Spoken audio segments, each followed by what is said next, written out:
white supremacists by multiple teachers. How do I prove them wrong, and what do you have to say about that? I didn't hear the background story, so I'm going to let Charlie answer this first. I didn't write the article. Yeah, why don't you tell the audience the background of it, all the specifics. So the school told me that I couldn't protest, or not protest, but petition on campus or protest, while their policies state that I can. And they just told me just not even to try to have a Turning Point USA chapter on campus. And they're just cowards and they don't want to hear anything. So freedom of speech isn't allowed on campus, really. So I must be missing something. Where does the white supremacist thing come into all this? Teachers, I've been told by multiple teachers that are conservative that teachers that are liberal have called me a white supremacist on campus.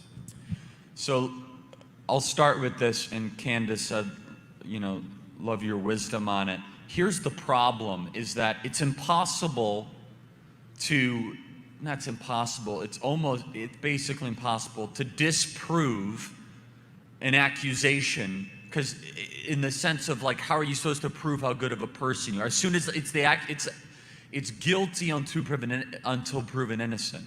And of course you're not that. But as soon as that's on you, you feel like you're on defense. And so instead, I believe the best way to possibly push back against it is not just say no, but throw it right back at them. Is say, no, you're the bigot for not wanting a Turning Point USA chapter at my college. You're the one that's afraid of other ideas.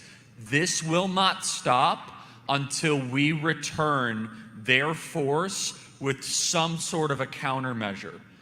This idea that we can have this decent policy discussion, meanwhile they're calling you a KKK member, is insane to me. You're having a policy discussion, they're having a value discussion, right? We think they're wrong, they think you're a bad person. And until we start to actually push back against that, I don't think we're going to be able to get to a place where we're ever going to get anything meaningfully accomplished. Yeah, I can't imagine that that's not a form of discrimination to say that one group of people is allowed to have their political beliefs represented and the other group isn't. And I'll tell you this, you get a lawyer to fire off one letter and you'll probably have your organization tomorrow. They don't like pressure, they just never get it from conservatives. Plain and simple. It's been 2 weeks since a lawyer sent something to them, and they have yet to respond. Yeah, well, they're going to respond eventually because that would be a demand, right? Yeah, it's a demand. demand. The demands have time expirations before you're allowed to take legal action. They'll respond. Yeah. 100% they'll respond because they have to.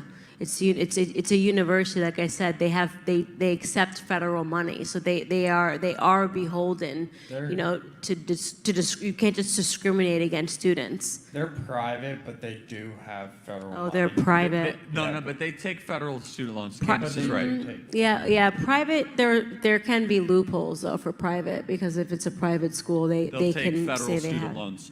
Yeah, and remind me the college again? Bethany College. Yeah, so unless it's Hillsdale, they're getting federally subsidized student loans.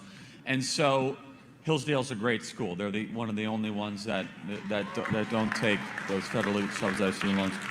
And the other thing is make more noise, get more people involved. They don't like the attention. They don't. They really don't. Universities hate attention. So I'm sorry I don't know more specifics about about your particular case, but I think the fact that your lawyers already sent a demand means that you're doing the most that you can possibly do, and hopefully just asking this question will help amplify what happened.